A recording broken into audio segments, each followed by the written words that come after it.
Hello, everyone, and I want to thank you for joining me for the astrology forecast. And I want to thank the Wholeness Network for the opportunity to share what June is going to have in store for you. And with June, we're going to have Jupiter entering the sign of Cancer from Gemini.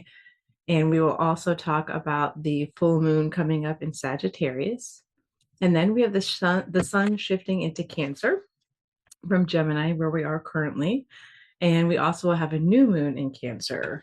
So let's go ahead and dive in. So Jupiter moving into Cancer, this will happen on June 9th.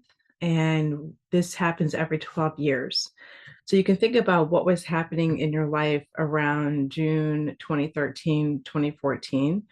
And then also 2001 to 2002. Jupiter takes about 12 years from a geocentric perspective to go around in a cycle for us. And when we're around the 12th year of life, it's our Jupiter return. So anybody whose Jupiter was in Cancer when they were born, this is kind of like your time to reap the rewards of the past 12 years. When Jupiter is moving into Cancer, we can think about things such as emotional growth, how we might really invest in self-care. And I think about, our stomach nurtures us, and, the moon rules the sign of Cancer, and Jupiter is kind of that enjoyment of things. And I think about that smorgasbord of choices we can make and things we can put into our body. So maybe this month, particularly thinking about the ways that we can nurture ourselves by putting in things to our body that are wholesome or healthy, and even maybe growing our own food, maybe really starting your garden. I'm wearing a little bit of a sweater today. I'm recording to the very end of May, and it's still a little chilly here in Ohio, but the world has turned so green and so lush. And as we move into Cancer, this is when, we're coming into that summer solstice and the richness of what we're growing. So really thinking about the ways we can expand maybe our emotional bandwidth, our emotional intelligence, because we can think about that nurturing ability, bring us into that summertime. So that's that. And we're going to have a full moon in Sagittarius coming up here June 11th. And with this lunation, we see the sun in Gemini opposite the moon in Sagittarius. And I always think about that polarity of these signs with Jupiter and Sagittarius as information. So Gemini is kind of this data points and getting all the information, kind of researching things and learning about things and writing like a copy on it for a newspaper. But then we have Sagittarius, which is more this, I don't need to know just one detail. I want to know everything and how it all connects together. And sort of this wisdom feels. It's like this growth of the information into like the forest versus just the trees. And we also think about writing and publishing on this axis, the student and the teacher. So with this full moon in Sagittarius, we can think about the ways that we've grown into our wisdom, that we're kind of connecting into maybe even the funniness and the laughing pieces of things, because there's that element of humor with Sagittarius as well. And I think it's interesting because after this full moon happens, a couple of days later, I think it's June 15th is exact, Mars will be squaring Uranus in the sky. So sometimes that can be keep an eye on your footing as you're walking, or keeping an eye open for any sort of speediness or potential accidents. Curious if anybody notices anything on the 15th. That would be interesting to see. Shifting into the sign of Cancer is June 20th, when the sun moves into the sign of Cancer. And so that will mark the time for all of our little friends who are the mothers in the zodiac, that nurturing, loving, holding sacred space for people. And so that high road of Cancer is having that vulnerable heart. Like, how do I share that love, that space, figuring out emotional boundaries so not everybody has to go from your doorstep into your living room or even into your den where you might watch TV. So knowing where people kind of fit in your life has that Cancerian energy.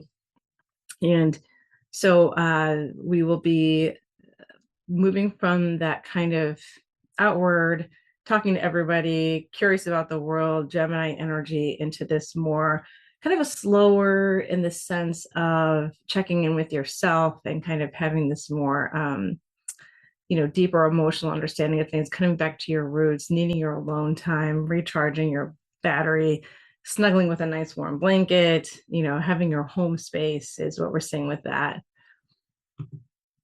And then June 25th, we are going to have the new moon in Cancer.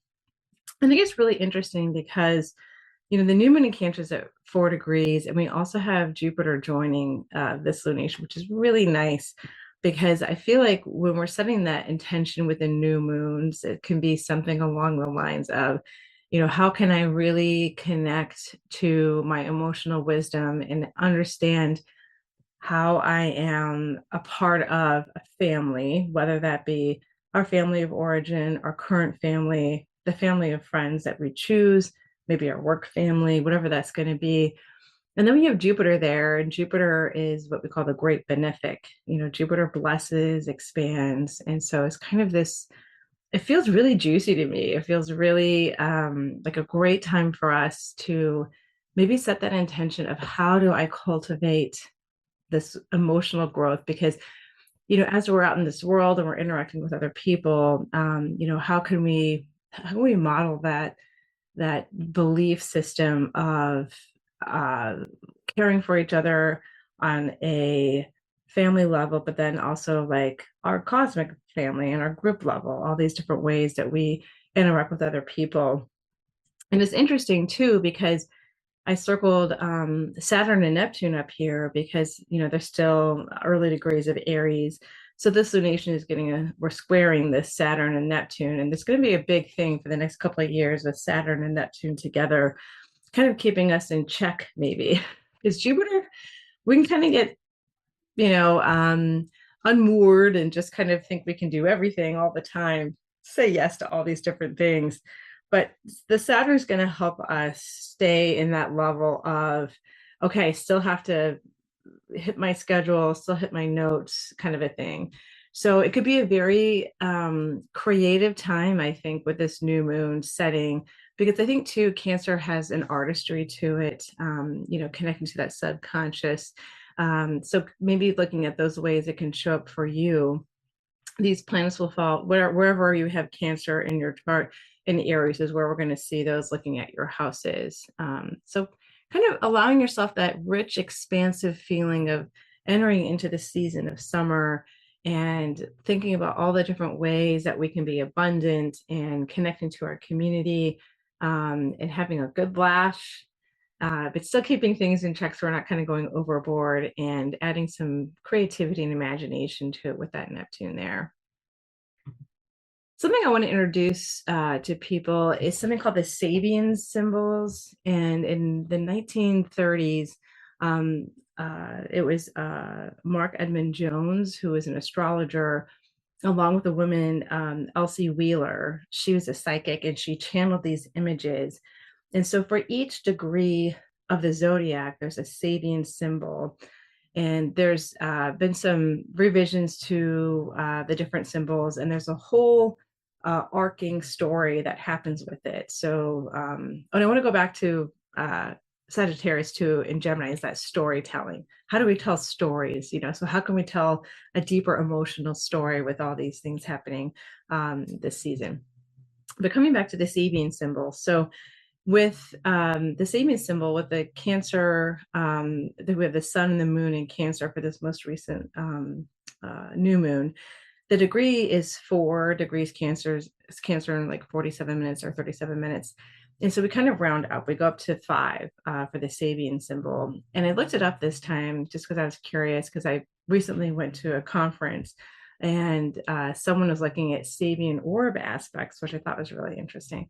So anyway, just that degree is a train. It's a car racing with a train. And so the idea is the train is representing the collective and the car is the individual.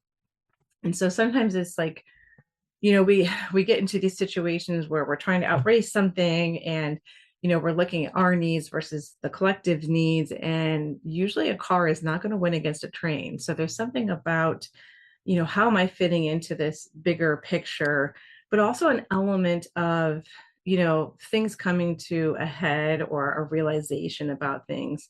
So too, with this, this new moon, there might be something that's really becoming crystal clear in our lives, and maybe looking at the directions we're taking and shifting those somehow. So just thinking about that. And I'll throw some Sabian symbols in here and there as I just kind of get the nudge to do so, because that's always interesting to see what direction things go in. So being aware of what might become more clear, because it's interesting because we have the Saturn and the Neptune. So Saturn can make things crystallize, right? But then Neptune can also kind of dissolve.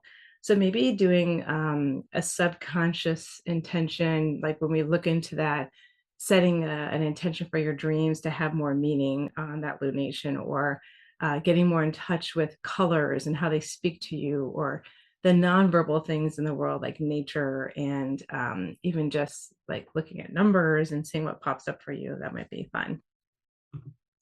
So I want to say thank you and enjoy the month of June. There's always fun things to start and look at. And I really feel like this is a good time to tap into that abundance and grow your garden and enjoy the sunshine on your face, as we welcome the longest day of the year coming up here soon, which is really exciting. And I hope everything goes well for everyone. And I will catch you next time. So take care.